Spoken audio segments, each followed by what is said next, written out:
நடுப்புறத்தில் இந்த அட்வைஸ் எதுக்குன்னே தெரியல. யாரு நோக்கி இந்த திருமாணிக்கம் நிகழ்விற்கு வருகை புரிந்திருக்கின்ற அத்துணை அன்பு நெஞ்சங்களுக்கும் என்னுடைய மனமார்ந்த நன்றிகளும் வாழ்த்துக்களும். நானும் நந்தாவும் நண்பன், அவ்வளவுதான். இந்த படத்துக்கு எனக்கு உங்களுக்கு ஒரே ஒரு ஒற்றுமை, மற்றபடி அப்ப நான் இல்லையா அப்படின்னு நண்பர் சமுதிரகனிகள் கேட்டார். நீங்க எல்லாருக்குமே நண்பர், உங்களை பிடிக்காதவங்க யாருமே இருக்க முடியாது. இந்த படத்தை இந்த மாதிரி மேடையில் வழக்கமா ஒரு டெய்லரை ரிலீஸ் பண்ணி அந்த டெய்லரை பேஸ் பண்ணி தான் எல்லாரும் பேசுவாங்க. டெய்லரை பார்க்கும் போதே தெரியுது, டெய்லர் முடிக்கும் போதே தெரியுது படம் எந்த அளவுக்கு வரும் அப்படின்னு. ஆனால் நாங்களாம் இந்த படத்தை பார்த்துட்டோம். பார்த்து நிறைய பேசி கட்டி பிடித்து முத்தமிட்டு எல்லாம் நடந்துருச்சு. இந்த படம் முத கதையா சொல்லப்பட்ட போது நந்தா பெரியசாமி சொன்ன ஒரு தகவல், லிங்குசாமி அழுத்தான் தெரியுமா உனக்கு? சரி, அப்புறம் போஸ் அழுத்தான் தெரியுமா உனக்கு?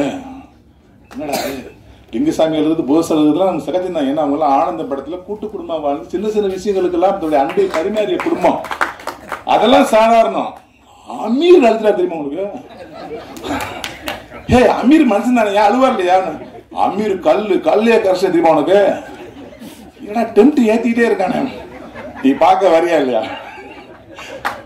எனக்கு லிங்குசாமி அவர்கள் எழுதுதோ ஜோஸ் எழுதுதோ எனக்கு பெரிய டெம்டா படல. அமீர் எழுதுட்டாரா? அமீர் எழுத பார்த்ததே இல்லையே, அந்த அளவு கரைச்சானான்னு சொல்லி பார்த்தேன்.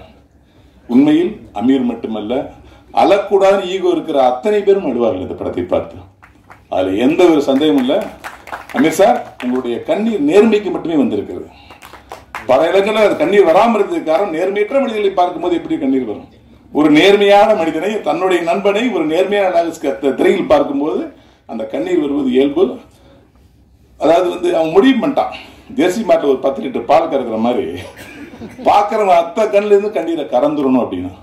அதுக்கு காரணம் அவனுடைய எழுத்து, மிக மிக மிக உண்மையான ஒரு எழுத்து. நான் இதுல ஒரு இது சொல்லியிருப்பேன், நிறைய நான் பேசினேன். கட்டிங் மைண்ட் ஒரு விஷயத்த பேசணும். விளிம்பு நிலையில் பக்கத்திலிருந்து அங்கனியா பேசுவதும், நேர்மையின் பக்கத்திலிருந்து சகோதரன் சமுத்திரகனி பேசுவதும் புத்தகமாக வெளியிட வேண்டிய ஒரு வசன வார்ப்பு அப்படின்னு சொல்லியிருந்தேன். அதை நீங்க படம் பார்க்கும்போது உயர்வீங்க. இந்த படத்தை தயாரித்த நம்முடைய GPRK சினிமாஸ்க்கு இந்த படம் எப்படின்னா, ஒரு புது வசந்த படம் எடுக்கும்போது சூப்பர் குட் பிலிம்ஸுங்கிற ஒரு கம்பெனி தரமான படத்தை எடுக்கும் அப்படிங்கிற ஒரு பிள்ளையார் சொல்லி போட்டு, ஒரு குஷி படம் எடுக்கும்போது ஒரு எக்ஸ்ட்ரானரியான ஒரு ஹிட் படம் எடுத்திருக்காங்க அப்படின்னு ஒரு சூர்யா மியூசிக் ஒரு படமா இருந்துச்சு. திருப்பை சார் பிக்சர்ஸ் எடுக்கிற படங்கள் எல்லாமே நல்லா இருக்கிற ஒரு கண்டிஷன் ஏற்படுத்தினுச்சு. கவிதாலய படங்கள் எல்லாருமே எக்ஸ்ட்ரானரி படத்தை எடுப்பாங்கிற ஒரு விஷயத்த மக்கள் மத்தியில் ஒரு அப்படியே பரவாயில்ல பண்ணுச்சு. அதுபோல இந்த கம்பெனி, இந்த படம் ஒரு மிகப்பெரிய ஒரு அஸ்திவாரம், மிகப்பெரிய மைல்ஸ்டோனா இந்த படம் அமையும். இந்த படத்துக்கு அப்புறம் இந்த கம்பெனி என்ன படம் தயாரிச்சாலும் நல்ல படமா இருக்கிற நம்பிக்கையை இந்த படம் கொடுத்திருக்கு. இதுல நம்ம நண்பன் சமுத்திரகனி நடிச்சது எப்படின்னா, மதுரையில் ஜிடெக்ஸ் அப்படின்னு ஒரு டெய்லர் கடை இருக்கு. அங்க அந்த கடையில போட்டி போட்டு சட்டை தைப்பாங்க. அமீர் சாருக்கு தெரியும், நாங்கெல்லாம் மதுரைங்கிறதுனால. சமுத்திரகனி நம்ம சேர்த்து அவரும் மதுரை தெரியும். ஏன்னா கரெக்டா சட்டை தைப்பாங்க. 1 இன்ச்சு எக்ஸ்ட்ரா ஷோல்டர் விலகாது, 1 இன்ச்சு லென்த் கூடாது, அப்படி தப்ப வைப்பாங்க. அந்த மாதிரி சமுத்திரகனி கரெக்டா தைச்சிருக்காங்க அந்த பெரியசாமி. ஏற்கனவே சமுத்திரகனி மிக அருமையான அட்வைஸ் பண்ற ஒரு ஆளு. அவர் அட்வைஸா பண்ணுவார் அப்படின்னு சொன்னீங்களா, இந்த படத்தை அவர் எதுவுமே பண்ணல. ஆனால் படம் பார்க்கிற ஒவ்வொருத்தரும் இந்த படத்தை பார்த்து பக்கத்து நண்பர்கள் அட்வைஸ் பண்ணுவீங்க. அந்த ஒரு நிலைமையை இந்த படம் நமக்கு ஏற்படுத்துது. இதுல பாரத சாரும் நாசர் சாரும் லிமிடெட் சீன்ஸ்ல அன்லிமிட்டட் எமோஷனை கூட்டியிருக்காங்க நான் சொன்னேன்.